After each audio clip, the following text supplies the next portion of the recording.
Hello, hello, mi gente, bienvenidos. Bueno, Cuente todo. Tenemos cosas que explicar. Cuente todo, amigo. fíjate, obviamente no nos fuimos. April Fools, mi gente, había que divertirse un poco. Ya. Pero me encantó toda la gente que me escribió con caritas tristes. Así es, llórennos. Señores, gente sí, mucha gente escribió a la cuenta Los histérica. queremos. Qué bueno, que un sustico ahí para que nos aprecien y se unan al Patreon. Pues sí, Ay, ay, ay. por aquí estamos, amiga, todo bien, empezando un proyectico nuevo, como ya te dije, que no sé Ajá. cómo vamos a grabar luego, Que esto pero no se sabe dónde grabaremos. vayas a parar. Señores, si No, ven que, si ven que nos hemos saltado unos cuantos episodios, no se asusten, no fue que nos fuimos, es que no, es que estamos fuertes. entramos en temporada difícil, ¿no? Así es, pero lo lograremos. Siempre aquí con Así algo. es. No, Señores, miren, si nos ven perdidos como el del episodio de hoy, no, no somos así familia es, Limber. correcto. Y para allá vamos, señores, miren, yo creo que, yo espero, y si no, bueno. Aquí la mayoría de los oyentes de este podcast seguro que han escuchado la frase de que se está más perdido que el hijo de Limber. O para el que no es dominicano, estás más perdido que el hijo de Limber. Yo definitivamente escuché esa frase y yo me acuerdo que de pequeña yo decía como, la repetía, obviamente eso está más perdido que el hijo de Limber, ajaja. Hasta que un día como que en el raciocinio yo dije, bueno, pero ¿quién fue Limber? ¿Quién era el hijo? ¿Por qué se perdió? ¿Qué tan perdido estaba que le hicieron una frase? Pues, si usted no lo sabía, se va a enterar ahora de que Lindbergh, si fue una persona real, si tuvo un hijo, no se perdió, Sí, sino que fue secuestrado. Y es una historia bastante triste realmente. Sí, Tan triste que hace que la expresión sea un poco cruel. Pero bueno, en vamos a verdad. escuchar esta historia. Se trata de Charles Augustus Lindbergh Jr., pero vamos a empezar con Charles Lindbergh Sr., quien fue un aviador, oficial militar y autor estadounidense y se hizo muy reconocido tras realizar el primer vuelo sin escalas desde New York hasta París en mayo del 1927, volando en solitario durante más de 33 horas. Este no fue el primer vuelo transatlántico, pero constituyó la primera travesía en solitario del Atlántico y la más larga hasta ese entonces, estableciendo un nuevo récord mundial de distancia de vuelo. Este logro fue lo que catapultó a Lindbergh en la fama mundial y todavía se recuerda como uno de los vuelos más trascendentales de la historia. Lindbergh estaba casado con Anne Spencer Morrow Lindbergh, quien fue también una escritora y aviadora estadounidense. Ella realizó numerosos vuelos exploratorios junto a él y tuvieron 4 hijos, Charles Jr., Joe, Anne y Reeve. Los Lindbergh vivían en una propiedad en las afueras de Hopewell, New Jersey, una propiedad privada e inmensa, o sea, yo leí que tenía de que 300 y pico de acres, que El cuando yo lo diablazo. busqué en metros cuadrados, eso es miles y miles de metros cuadrados. Ellos tenían un pequeño pueblo para ellos. Y la idea fue que ellos querían criar a su familia manteniéndose un poco alejados de el, pues el circo mediático y la fama que habían obtenido tras en los años posteriores al vuelo histórico de Charles Lindbergh. Lamentablemente este semi-anonimato no les duró mucho y todo cambió para esta familia el día 1 de marzo del 1932. En ese momento ellos solamente tenían un hijo, Charles Augustus Lindbergh Jr., y solamente tenía 20 meses de nacido. Ya saben que se usan los meses hasta cuando tienen como 2 años, pero realmente tenía casi Me 2 años, ¿no? de Un parar. año y eh, casi 2 años tenía Charles Augustus Lindbergh. No, yo no sé ahora si ellos tenían a Joe también, pero bueno. El caso es que en esa noche del 1 de marzo del 32, a eso de las 10 de la noche, la niñera de Charles Jr., Betty Gao, les informa a los padres que el niño no aparece. Señores, volvemos con el cuento de la otra vez. Exacto. Vuelve el perro arrepentido. Exactamente. El niño no aparece en la casa. Inmediatamente se registra como la casa entera y se encuentra en la habitación del niño una nota de rescate sobre la repisa de la ventana. La nota exigía el pago de la suma de $50,000, que al día de hoy es más de $1 billón, para entregar al niño. Obviamente, sí, los padres, Lindbergh Sr. se comunicó con la policía de Hopewell inmediatamente. Esto se le transmitió a la Policía Estatal de New Jersey y la Policía Estatal de New Jersey asumió el curso de la investigación. Ellos se apersonaron, hicieron un descenso a los lugares, fueron a la casa y registraron hallando rastros de barro en el suelo de la habitación de Charles Jr. Y bajo la ventana encontraron huellas de pisadas, pero no fue posible para ellos medir la distancia de estas huellas ni determinar el tipo de zapato ni nada. Recuérdense que estamos en el 32. Se habían utilizado unos 2 tramos de una escalera para alcanzar la ventana, aparentemente el secuestrador. Uno de esos tramos presentaba una grieta o una rotura en el punto de unión con el otro, lo cual les permitió a la policía deducir que la escalera se había roto, ya sea durante el ascenso o el descenso. Sin embargo, no pudieron hallar manchas de sangre ni dentro ni en los alrededores de la habitación del niño, como tampoco huellas dactilares. Los empleados del hogar y los empleados de la propiedad en general fueron interrogados e investigados. El coronel pidió a sus amigos que se comunicaran con los secuestradores y lanzaron amplios llamamientos para que se iniciaran como las negociaciones entre los secuestradores. Estaban comenzando a iniciar ese proceso de tratar de contactar, identificar quiénes eran o que ellos hicieran una llamada para comenzar una negociación. Se hicieron muchas como cosas como de se pusieron muchas trampas, por así decirlo, y se agotaron numerosas pistas, pero no pudieron dar con los secuestradores. Ahora bien, el 6 de marzo del 32, 5 días después, se recibió una segunda nota de rescate.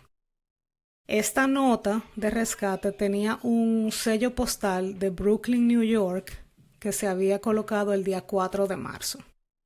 En esta nota decía que ya que no habían respondido a la primera solicitud, ellos ahora estaban elevando el precio para devolver al niño a $70,000. Inmediatamente luego de recibir esta nota, se convocó una reunión policial en Trenton, New Jersey, a la que asistieron funcionarios. Esto se convirtió en un caso nacional prácticamente.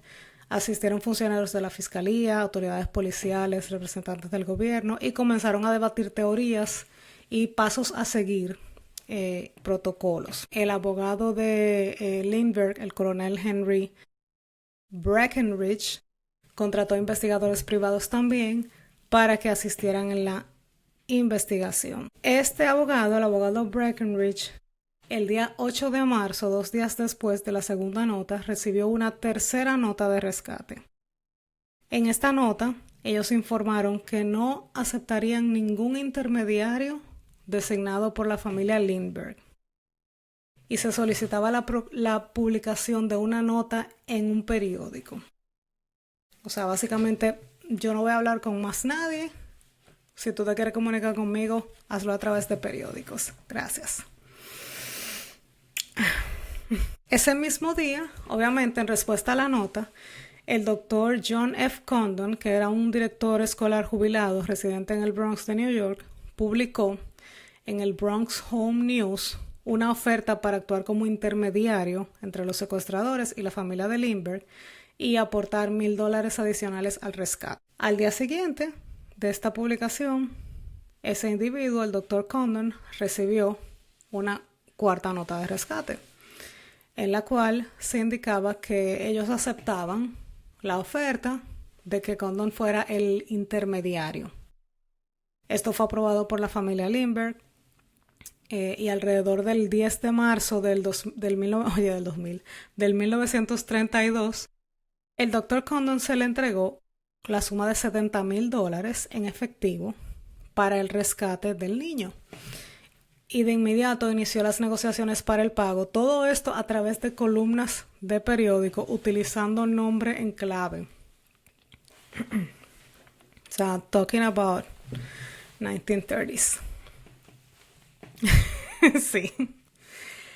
El día 12 de marzo, aproximadamente a las 8:30 de la noche, el doctor Condon recibió una llamada anónima. Y luego de esa llamada, ahí mismo le llegó una nota de rescate que se la entregó una persona de nombre Joseph Perron, quien era un taxista y que declaró que a su vez había recibido esta nota de una persona desconocida que no se había identificado.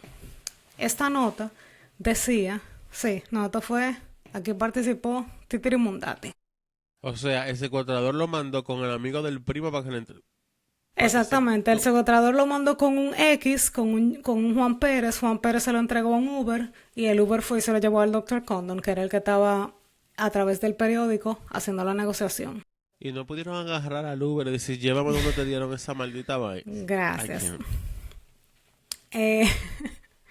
El mensaje indicaba que se encontraría otra nota debajo de una piedra junto a un puesto abandonado situado a 100 pies de una estación de metro periférica. Esa fue la quinta nota. Entonces, Condon fue a buscar la otra nota que estaba abajo de la piedra, que fue la sexta nota, y tal y como había indicado, la nota número 5, él fue abajo de la piedra, en el puesto abandonado, situado cerca de la estación del metro, y ahí encontró la sexta nota. La nota tenía instrucciones para que Condon se reuniera con un hombre no identificado que se llamaba John Doe, Juan Pérez. Ay, Dios mío. Condon se iba a reunir con John en el cementerio de Woodlawn, cerca de una calle llamada la 233 y la avenida Jerome. Esta persona se reunió con él, conversaron sobre el pago del rescate y Condon le dijo, está bien, perfecto, pero yo necesito una prueba de identidad del niño. Condon fue a esta reunión acompañado de un guardaespaldas, a excepción del momento en el que él se reunió cara a cara con este Juan Pérez, con este John. Y John quedó de que, está bien, te iba a proveer la evidencia de que él era el que tenía el niño. Durante los días siguientes, el doctor Condon continuó con los anuncios por el periódico, instando como a que se estableciera un nuevo contacto, o sea, que se pusieran de contacto de nuevo con él, porque no le habían entregado la prueba de nada, y reiterando que ellos estaban dispuestos a pagar toda la cantidad del rescate. El 16 de marzo, o sea, estamos a 15 días ya de este secuestro, el doctor Condon recibe una pijama de bebé como prueba de identidad. Así es. Dios. Y una séptima nota de rescate. La pijama de bebé fue entregada a Lindbergh y posteriormente identificada. A raíz de esto, Condon sigue publicando los anuncios en el periódico y el 21 de marzo recibe la octava nota de rescate en la que se insistía que tenían que cumplir todas las exigencias que los secuestradores habían propuesto y le informaban que ellos estaban dispuestos, o sea, que el secuestro había sido planificado durante un año. O sea, que ellos, si era por ello, ellos podían seguir perfectamente, que esto no era algo de que sea una decisión que se tomó de un día para otro. El 29 de marzo, Betty Gao, la niñera de los Lindbergh, encontró un protector del dedo pulgar que tenía el niño, de esos protectores como para que tú no te chupes el dedo. Y ella encontró eso cerca de la entrada de la propiedad de los Lindbergh. Y ella aseguró que el niño lo tenía puesto la última noche que lo vieron. Al día siguiente se recibe una nueva nota de rescate, que es la 9ª nota. Y en esa nota dicen básicamente, o sea, o cumple con todos los requisitos o te vamos a subir la suma a $100,000. Y no voy a utilizar ningún código para comunicarme como a través de periódicos, básicamente.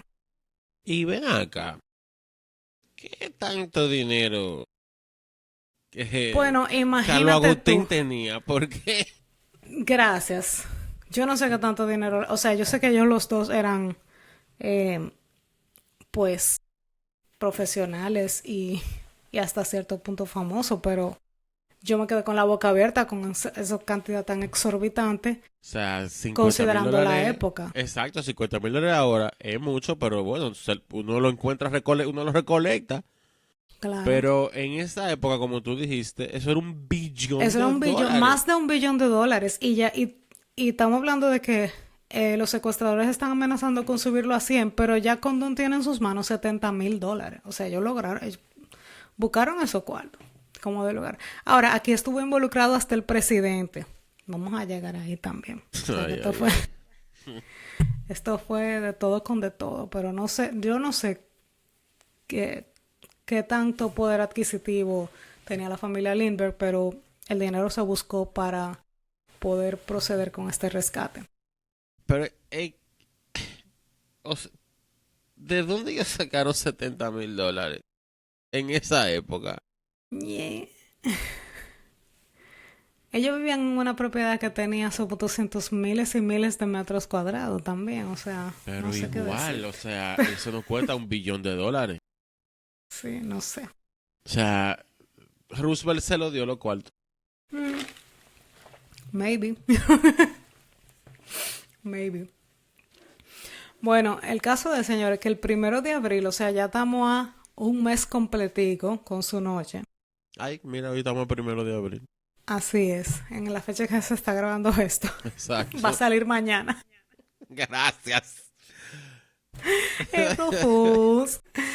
Em, Claro que estaba diciendo, ok, llegó la nota de rescate, la 10ª nota, el 1 de abril.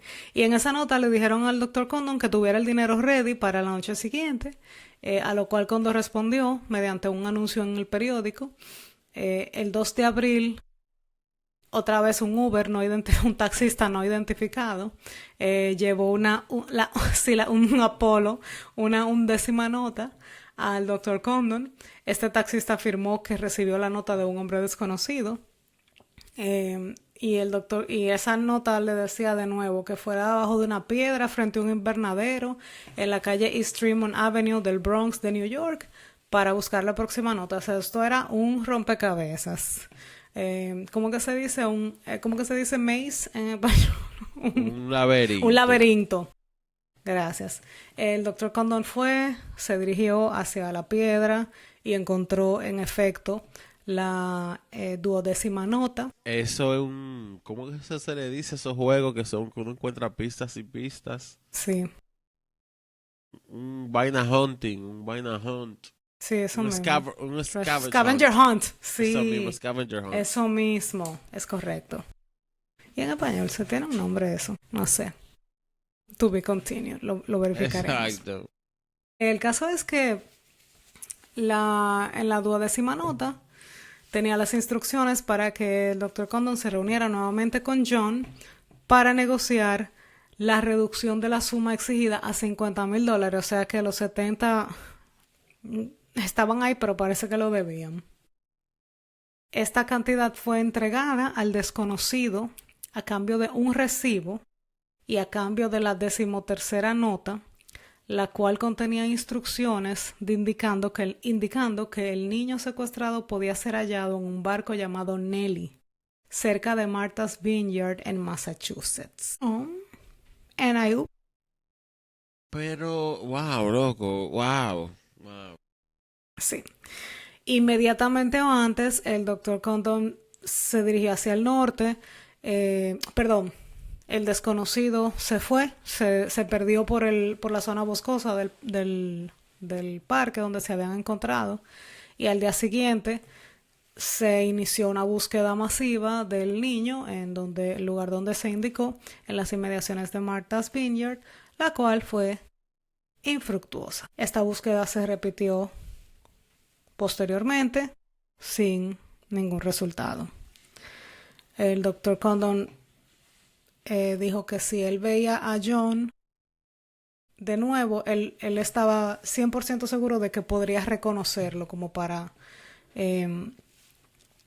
identificarlo ante las autoridades, porque evidentemente se llevó los $50,000 y no había niño. El 12 de mayo del 1932, a unas 4 millas y media al sureste de la residencia de los Lindbergh y a 45 pies de la carretera cerca de Mount Rose, New Jersey, en el condado de Mercer, se encontró el cuerpo del bebé Charles Lindbergh Jr. El cuerpo estaba parcialmente enterrado y en estado avanzado de descomposición. El hallazgo del cuerpo fue realizado por William Allen, quien era un ayudante en un camión conducido por Orville Wilson.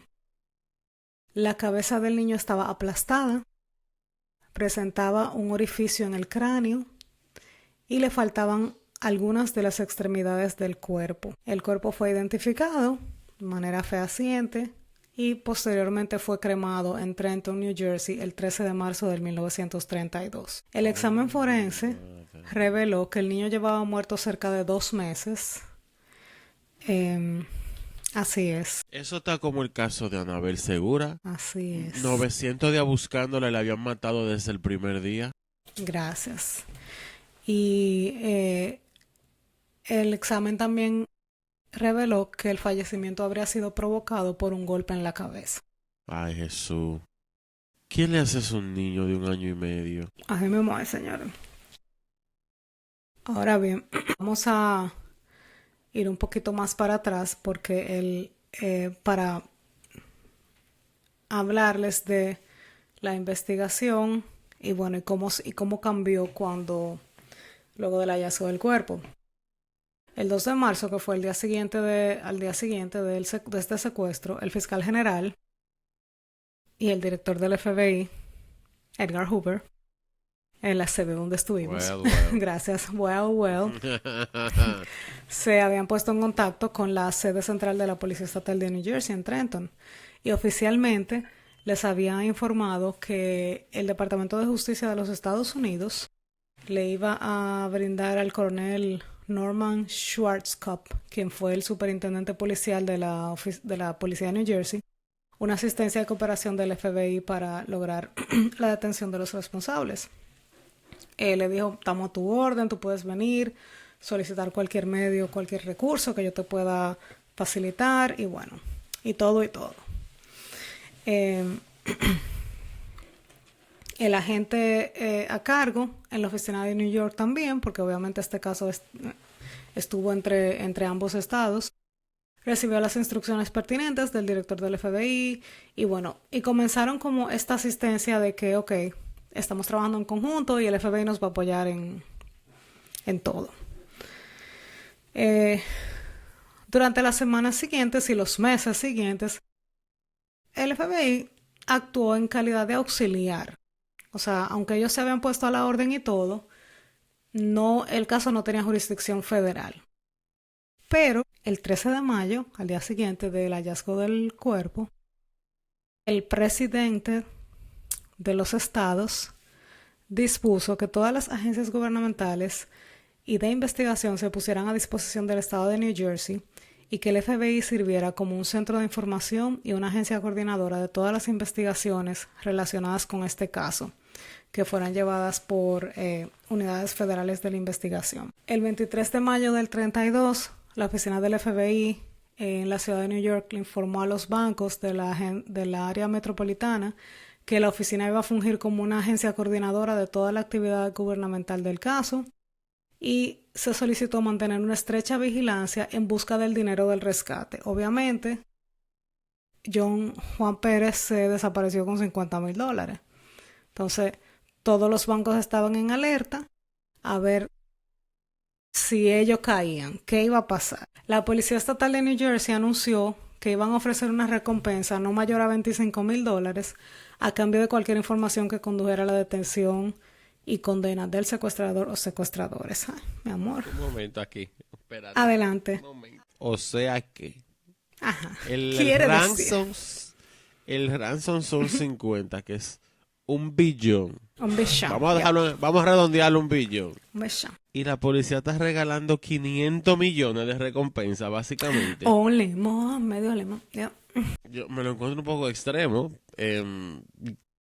porque es el dinero del pueblo, pero bueno, nada, está bien. Ay, bueno, señor, el caso es que nada, eso se fue global, se fue viral.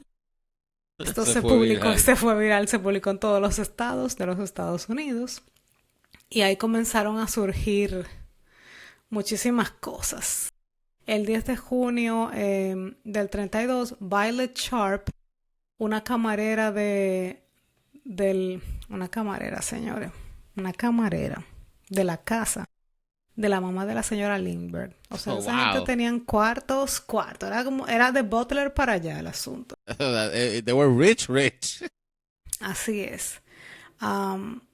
Se suicidó ingiriendo veneno cuando estaba a punto de ser interrogada nuevamente. Ahora bien, así es. Sí, pero ¿qué pasa? Hay que dar un caveat aquí.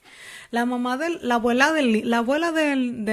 hijo de Lindbergh, vamos a ponerlo así porque sí, de verdad. Se complica. La abuela del hijo de Lindbergh, la abuela de Carlito. Sí, la señora Dwight Morrow había estado bajo investigación por parte de las autoridades también, pero no por un tema de secuestro. Creo que era por un tema financiero, pero no estoy segura, no lo anoté aquí. Y la camarera de su hogar, la asistente del hogar, la habían interrogado sobre el caso perteneciente a esta señora, la abuela de Lindbergh, pero cuando la iban a interrogar de nuevo en junio del 32, ella, ingirió un venenillo. Sin embargo, obviamente, esto atrajo atención hacia ella nuevamente en este momento de la investigación, pero a ella se le investigó y se verificaron todos sus movimientos en la noche del 1 de marzo y se había determinado concluyentemente que ella no tuvo ninguna relación con el secuestro, pero obviamente uno se queda con la cara de Joel como que ok.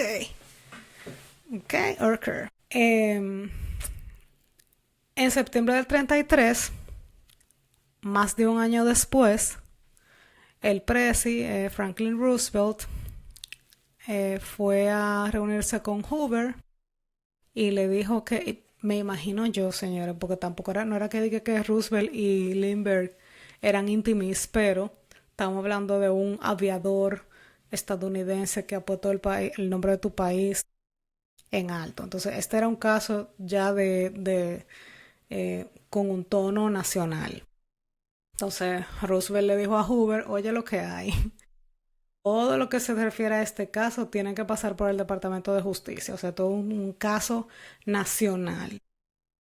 Dale tus conclusiones al fiscal general y o me reportas directamente a mí refiriéndome a Roosevelt, o solicita un informe detallado al Servicio de Impuestos Internos de todo el trabajo que ha realizado la Unidad de Inteligencia con respecto a este caso. Eso generó que en octubre del 33 el FBI asumiera jurisdicción exclusiva a cualquier aspecto que tuviera que ver con la investigación de este caso. Este caso se convirtió de repente en un caso federal. En esto hubo algo que ayudó al caso. Bueno, algo político que ayudó al caso. Roosevelt hizo una proclamación que exigía la devolución al fisco de todo el oro o certificados de oro. Resulta que $40,000 del dinero que se le había pagado a Juan Pérez del rescate se le había pagado en certificados de oro. Entonces, al momento de que esta proclamación se emitió por parte de Roosevelt, se sabía que una gran parte de ese dinero todavía estaba en circulación. Por ende, eso puso especial énfasis en esta fase de la investigación. O sea, hay una orden del presidente de que tú hay que devolverlo y, oh sorpresa, prácticamente estamos tendiendo, no estoy diciendo que necesariamente por eso fue que el presidente hizo esa proclamación, pero eso realmente se esperaba que ayudara un poquito a la investigación. Claro. El FBI siguió haciendo investigaciones con los bancos, solicitando vigilancias estrictas sobre los certificados de rescate. Se suministraron copias de todos los folletos financieros que tenían los números de serie de los billetes que se le habían entregado a Juan Pérez de rescate. Básicamente, tracing the money. Estaban esta gente. Pero no aparecía absolutamente nada. Perdón que me perdí una parte aquí. Antes de que esto ocurriera, de que toda esta investigación ocurriera, se le había informado al FBI, a la policía de New Jersey y al departamento de la policía de New York toda la información de eso mismo, el número serial de los billetes que se le habían entregado a esta persona. Sin embargo, ninguna de estas entidades ninguna de las agencias involucradas pudieron detectar quiénes eran la persona, o sea, no tenían ninguna información de rastreo de estos billetes, ni mucho menos. Esto aunado a una gran cantidad de desinformación proveniente del público que quería ganarse los $25,000, resultó que se perdiera muchísimo tiempo tratando de investigar si alguien tenía una pista verdadera o no. El 4 de marzo del 32, una estafadora llamada, una persona conocida llamada Gaston Means, fue contactada por una persona de Washington, por Evelyn Walsh McLean, pensando que Means podía ayudar al caso de investigación. McLean había tenido una relación con Means porque le había ayudado a una investigación años atrás, y Means le dijo que ella estaba segura de que podía establecer contacto con los secuestradores, dado que semanas antes había sido invitada a participar en un gran secuestro y que ella había declinado participar en esto. Así es. Means le dijo que de hecho un amigo suyo era el responsable del secuestro de Lindbergh, del hijo de Lindbergh. Esto es marzo. Gracias. Al día siguiente, Means le dijo a la señora McLean que sí, que se había logrado contactar con las personas que tenían al niño y consiguió convencerla para que le entregara $100,000 y que supuestamente ese dinero lo dedicaría al pago del rescate. Señores, yo no entiendo cómo se manejaban estos dineros aquí. Yo estoy en shock. $100,000. Así es. Hasta el 17 de abril, más o menos, ella mantuvo a la señora McLean en espera, cada día de que esperando el regreso del niño. Y durante este periodo, ella decía que estaba en negociaciones con el presunto cabecilla de los secuestradores, que se llamaba supuestamente el Zorro. ¿Sí?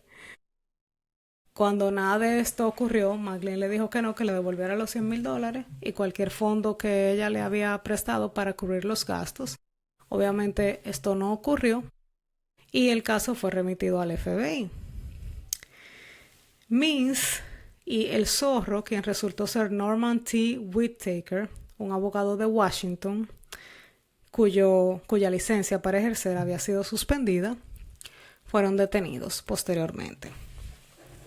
No se pudo comprobar que ellos tuvieran ninguna relación realmente con el secuestro, pero sí fueron declarados culpables de malversación y apropiación indebida de fondos bajo fideicomiso y condenados a cumplir una pena de 15 años en prisión federal. En adición, tanto Whittaker como Means fueron condenados por conspiración para defraudar y sentenciados a cumplir 2 años de prisión cada uno. Así como este caso, hubo otros intentos de fraude que requirieron muchísimo tiempo de investigación y fueron relacionados supuestamente con el caso del hijo de Lindbergh. Literalmente hubo miles de pistas de todas las regiones de los Estados Unidos, el FBI las siguió todas y finalmente concluyendo de que no tenían nada que ver. Se examinaron pistas, por ejemplo, con una banda llamada The Purple Gang de Detroit. Rumores de que ellos de que ellos tenían que ver con el secuestro. Habían unos rumores de que el niño estaba a bordo de un barco llamado Nelly, que fue el que le informó el supuesto John. Nada de esto finalmente arrojó ningún resultado positivo de que el niño nunca estuviera ahí, ni mucho menos. El 2 de mayo del 33, el Banco de la Reserva Federal de New York descubrió 296 certificados de oro de $10 y un certificado de oro de $20. Todos estos certificados resultaron ser partes de los billetes de rescate que se habían otorgado para el rescate del hijo de Lindbergh. Ay, Dios. Estos billetes figuraban entre la moneda recibida en el Banco de la Reserva Federal un 1 de mayo del 33 y parece que habían sido incluidos como un depósito único. Cuando esto se descubrió, se examinaron los billetes y los comprobantes de depósito en el Banco de la Reserva Federal y se encontró uno que tenía el nombre y la dirección de J.J. Faulkner en la dirección 537 West 29 Street y en el cual se indicaba la leyenda certificados de oro 10 y 20 por un monto total de $2,980. A pesar de que se hizo una investigación exhaustiva, supuestamente no se pudo encontrar a este depositante en particular. O sea, ya se está el dinero divirtiendo. Ya sé qué se dice. Diversión. No sé. Bueno, eso. Diversificando. No, diversión como de diverting money. ¿Cómo es que se dice eso? Bueno, como... Diversión. No. Diversion. Distracción de fondos. Distracción. Exacto, distrayendo. Ajá. Señores, yo estoy grave. Obviamente, como parte de esta investigación, se examinaron también las notas de rescate, que como hablamos al principio, fueron como 13. Esta investigación se hizo por parte de expertos en caligrafía y prácticamente la opinión única en la cual todos estuvieron de acuerdo fue que todas las notas habían sido escritas por la misma persona y que su autor, esta parte yo no sé cómo yo la concluyeron, pero dije que su autor era de nacionalidad alemana. ¿Y cómo ellos saben eso con la letra? Gracias. Realmente no entendí esa parte, pero supuestamente eso fue parte de la conclusión unánime de todos los expertos de caligrafía que revisaron estas notas. El Dr. Condon había descrito a John, que fue la persona con la que él se reunió y que le entregó los $50,000, como una persona de origen escandinavo. Y como dije al principio, él decía que si él lo veía de nuevo, él podía identificarlo. Él dedicó muchísimo tiempo, o sea, él se entrevistó 200,000 veces, vio 200,000 fotografías de sospechosos, de delincuentes conocidos. El FBI contrató un sketch artist para que hiciera un relato de John, basándose en las descripciones del Dr. Condon. Y también en uno de los Ubers que fue identificado, de nombre Joseph Perrone, dio su descripción, pero Condon no pudo identificarlo. En un esfuerzo adicional por identificar a esta persona, el FBI le pidió al Dr. Condon que preparara una transcripción de todas las conversaciones que él mantuvo con John, durante los 12 días de marzo y el 2 de abril del 32, que fueron las fechas en las que ellos se contactaron personalmente para negociar la devolución del niño y el pago del rescate. Estas conversaciones fueron descritas y transcritas detalladamente por el propio Dr. Condon, quien imitó, o sea, él hizo como una dramatización imitando la pronunciación y el dialecto de John. Y así es. Y parece que esto ayudó a definir como la nacionalidad y la mentalidad, la formación y el carácter del secuestrador. O sea, esto son cosas como de criminología. Exacto. Sí, como que no, esto no es ciencia forense, pero es como basándote en conductas, tratando de identificar a la persona. Es súper interesante para mí ver que en el 30 y pico, pues ese era el punto en el que estábamos. Otro intento interesante de ese entonces por identificar al secuestrador fue el que se centró en la escalera utilizada en el crimen. Como yo les dije, la escalera estaba rota. La policía se percató de que había sido construida de manera como rudimentaria, pero fue construida por alguien que conocía de madera y que, según la policía, tenía aptitudes mecánicas. No se encontraron ninguna huellas dactilares, lamentablemente.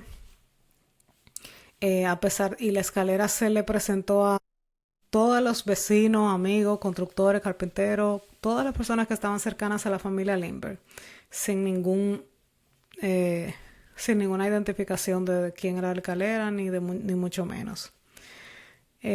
A principios del 33 se hizo un examen exhaustivo por un experto en madera, el señor Arthur Kohler, del Servicio Forestal del Departamento de Agricultura de los Estados Unidos. Kohler desmontó la escalera, identificó minuciosamente los tipos de madera utilizados, examinó las marcas, las herramientas, analizó el patrón formado por los orificios, los clavos, pues parecía probable que parte de la madera hubiera sido utilizada anteriormente en construcciones de interiores. Kohler realizó visitas de campo a la propiedad de los Lindbergh y a distintas fábricas en los alrededores para tratar de rastrear el origen de parte de esa madera y resumió sus hallazgos en un informe que él entregó y que posteriormente fue utilizado en el juicio, spoiler alert, del secuestrador. Porque, aunque usted no lo crea, Así es. alguien fue encontrado. Eso es así. Whether that is the person, bueno, sigan escuchando. Vamos a ver. A partir del 20 de agosto del 34 y como hasta septiembre del mismo año, se descubrieron un total de 16 certificados de oro. La mayoría de ellos fueron descubiertos entre las zonas de Yorkville y Harlem. Esto era un hallazgo que podría darnos más información y poder permitir rastrear ese dinero que había sido pagado a este tal John. A medida que los investigadores tenían un mapa, y a medida que iban recuperando un certificado de oro, iban poniendo un pin en el mapa, buscando la ubicación de dónde era que se había hallado el certificado, para tratar de trazar los movimientos del individuo o de los individuos que se estaban dedicando a poner en circulación el dinero del rescate. Cuando aparecieron esos primeros billetes de los que le hablé ahorita, el FBI decidió que iban a enfocarse en los certificados de oro, ya que la experiencia hasta ese entonces había demostrado que rastrear moneda corriente, incluida en el dinero del rescate, iba a ser mucho más complejo que los certificados de oro per se.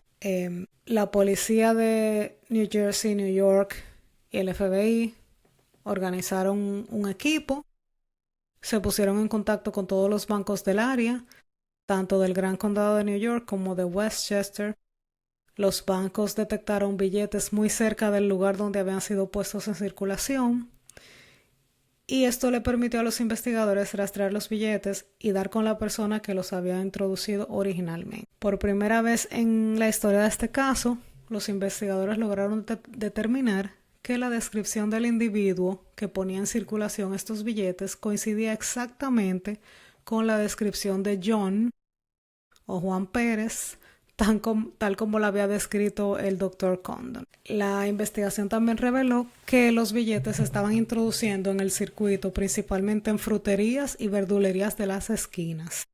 O sea, un aguacate, una piña. Prefiero vender piña, lechosa, todo ese tipo de cosas.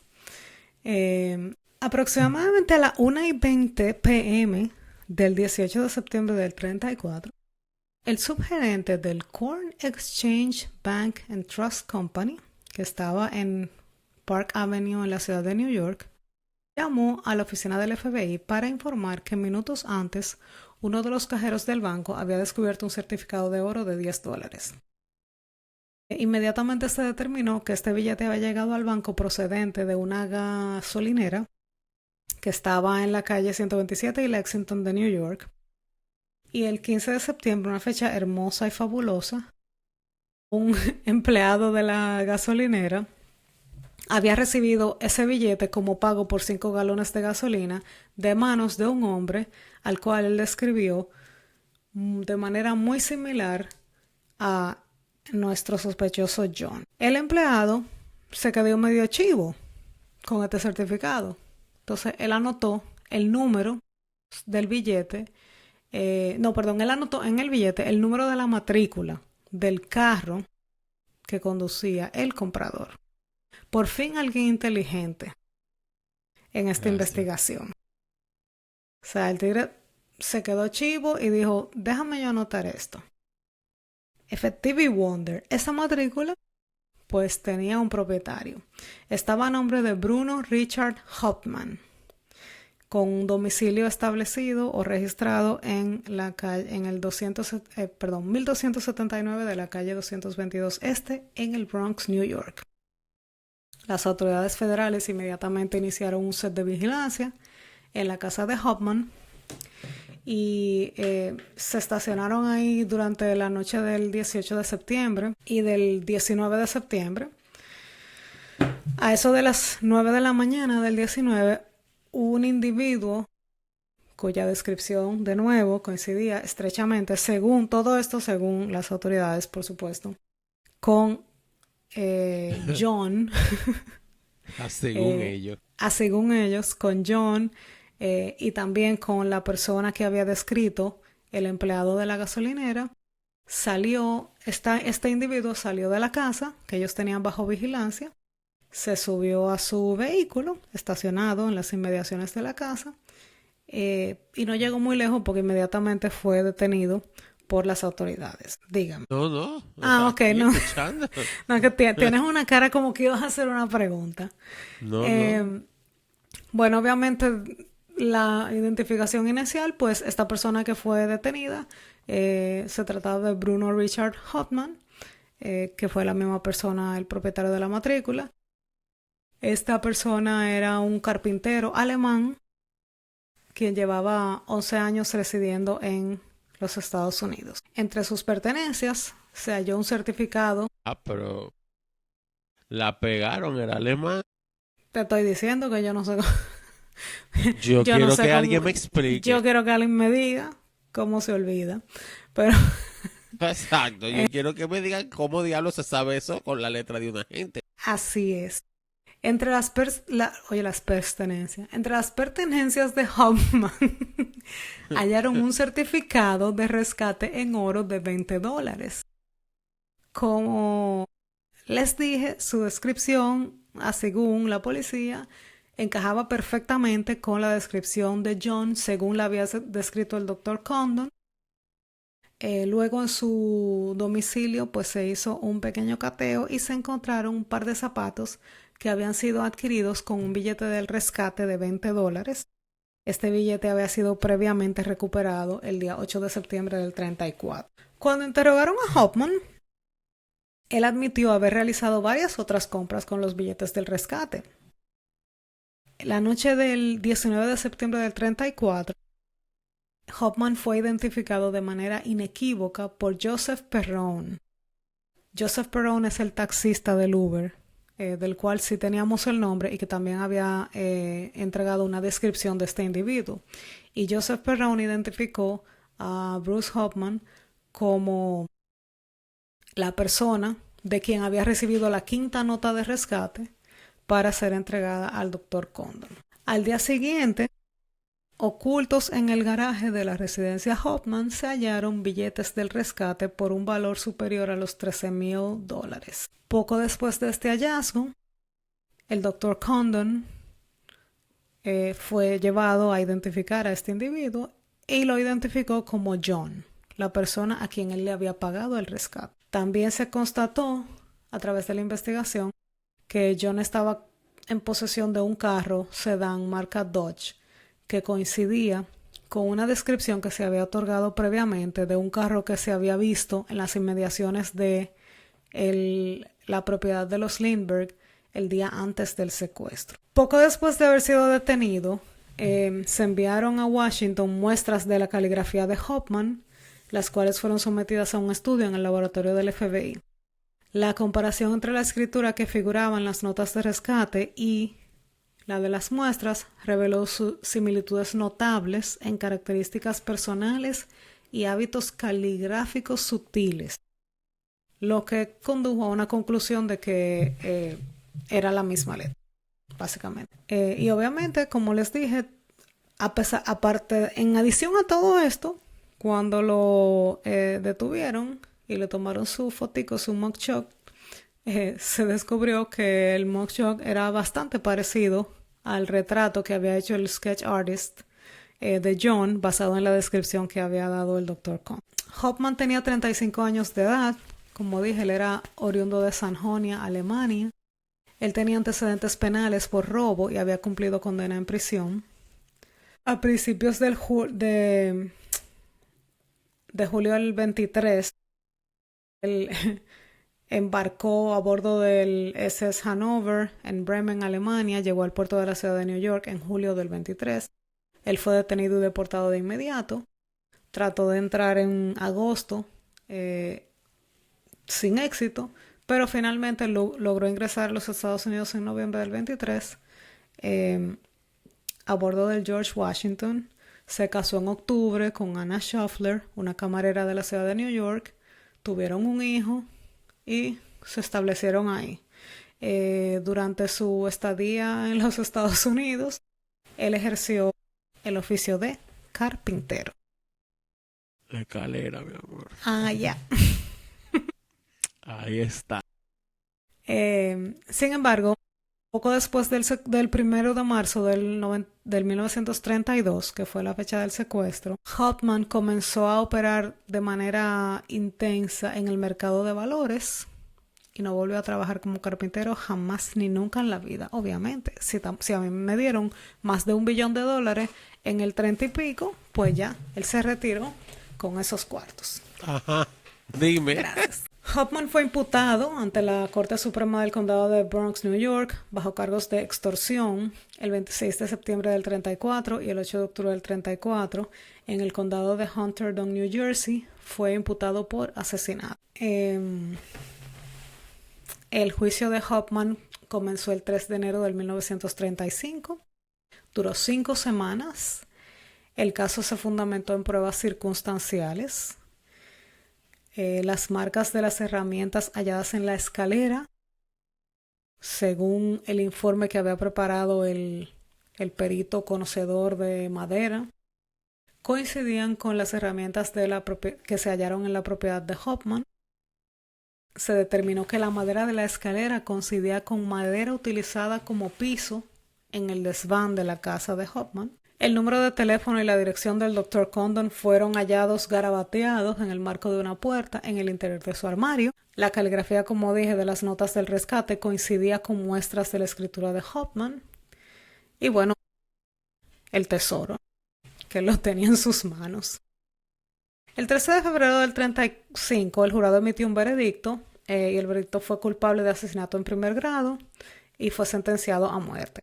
La defensa apeló, pero la Corte Suprema ratificó el veredicto el 9 de octubre del 35. La Corte Suprema, me refiero a Corte Suprema Estatal. Corte Suprema del Estado de New Jersey ratificó el veredicto, pero luego se apeló a la Corte Suprema de los Estados Unidos, pero ya para diciembre del 35 este caso fue desestimado y la condena fue ratificada, disponiéndose que Hoffman fuese ejecutado en la silla eléctrica el 17 de enero del 36. Sepan Down, ese mismo día, el día que iba a ser ejecutado, el gobernador del estado de New Jersey le concedió un indulto temporal de 30 días y el 17 de febrero del 36 Hoffman fue sentenciado nuevamente para ser ejecutado durante la semana del 30 de marzo del 36. En esa fecha, la Junta de Indultos del Estado de New Jersey le negó la petición de clemencia a Hoffman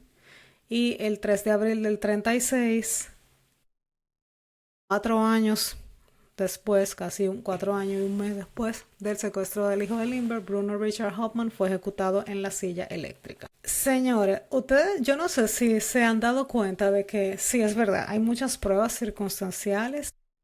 Y yo diría que más que circunstanciales, hay pruebas directas de que Richard Hoffman fue la persona a la cual se le entregó ese dinero y que extorsionó a esa familia a través del Dr. Condon para obtener el dinero. Pero no había ni una sola evidencia, bueno, la escalera, quizás, de que él era la persona que secuestró al niño. La escalera y la nota de rescate, porque la primera nota de rescate estaba en la repisa de la ventana. Ok. Vamos a decir que él lo secuestró. Y la evidencia de que él fue quien lo mató. O sea, es un poco difícil. Porque es uno de los casos donde hay mucha evidencia circunstancial y es como que te lleva a la conclusión de que, wow, ok, obviamente él se cogió ese dinero, él extorsionó a esta familia. Wow, tuvo que haber sido él, pero cuando tú lo piensas fríamente, no había evidencia de que él fue el asesino del niño. O sea, no había arma homicida, no hubo pruebas forenses, sé que estamos en el 30 y pico, pero no hubo huellas dactilares, no hubo nada. Obviamente, esto fue objeto de muchas cosas, de muchas teorías y de muchos libros y de mucho comentario legal con posterioridad a este caso, donde se discute precisamente el hecho de que quizá Hoffman era inocente. Estas teorías, estos libros y los proponentes de esta tesis destacan la deficiente labor policial en la escena del crimen. Obviamente, como usualmente pasa en estos casos de secuestro, no fue que se hizo de que un levantamiento súper profundo en ese momento. Se destaca la debilidad, la ineficacia de la defensa de Hoffman, que la verdad que no tuve muchos datos de qué fue lo que argumentó, pero claramente no argumentaron lo que yo estoy argumentando ahora mismo, y me excusan. Exacto. Las debilidades de los testimonios de los testigos y las pruebas materiales. Hubo una persona, Ludovic Kennedy en particular, cuestionó gran parte de las pruebas, tales como el origen de la escalera, los testimonios de muchos de los testigos.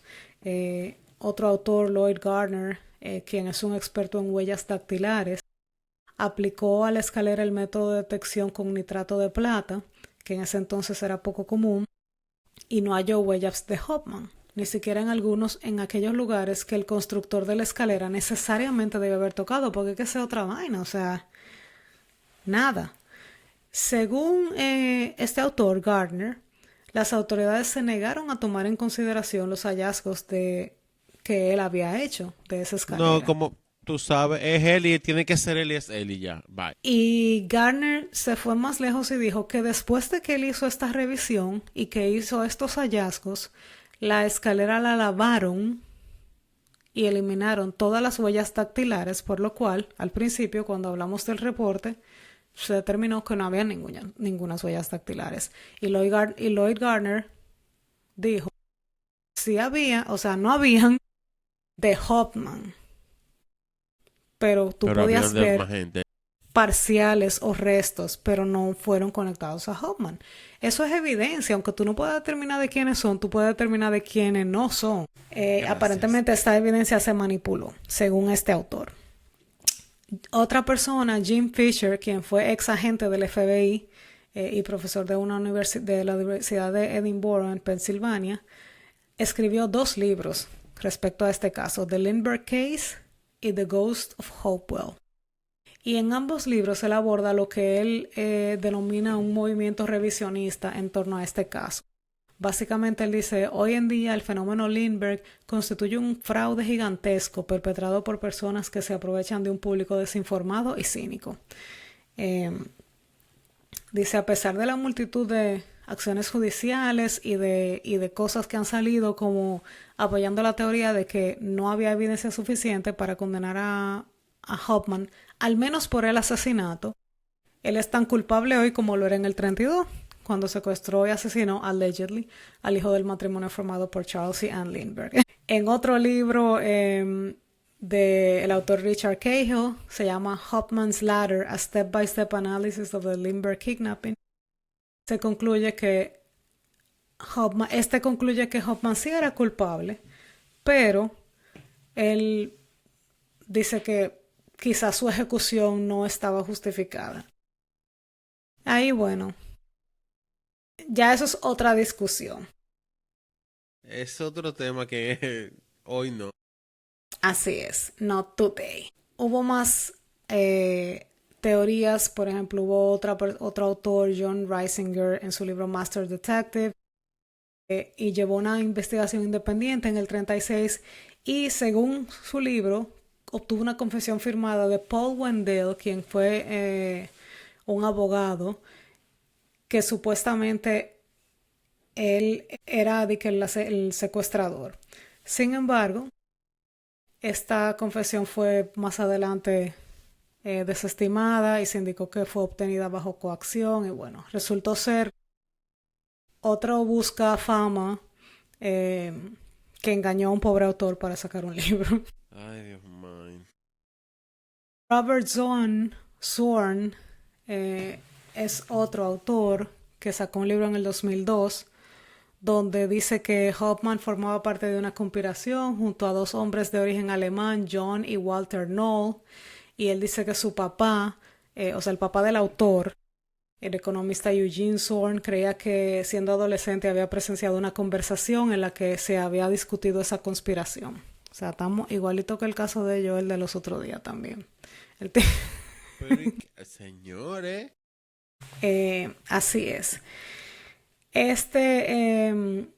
O sea, este caso fue muy debatido y todavía al día de hoy es muy debatido por el tema de que hubo una ejecución y como que nos quedan dudas sobre la culpabilidad, de nuevo, no del desfalco, pero sí del asesinato. En su momento, este secuestro y este juicio se calificó como la noticia más importante de la resurrección. Desde la resurrección, los juristas y medios de comunicación lo denominaron el crimen del siglo o el juicio del siglo. Permiso, aunque sabemos que fue destronado. ¿Y de qué manera? Fue destronado el juicio del siglo, pero en ese entonces, en el 30 y pico, ese era el juicio del siglo. Y bueno, para cerrar, este caso de Lindbergh y este delito fue el caso que impulsó al Congreso de los Estados Unidos a aprobar la ley federal sobre los secuestros. Y en ese entonces conocida mundanamente como la pequeña ley Lindbergh. Y básicamente esta fue la ley que tipificó como un delito federal el traslado de una víctima de secuestro a través de fronteras estatales, porque este caso, como les dije, involucraba a New Jersey y New York.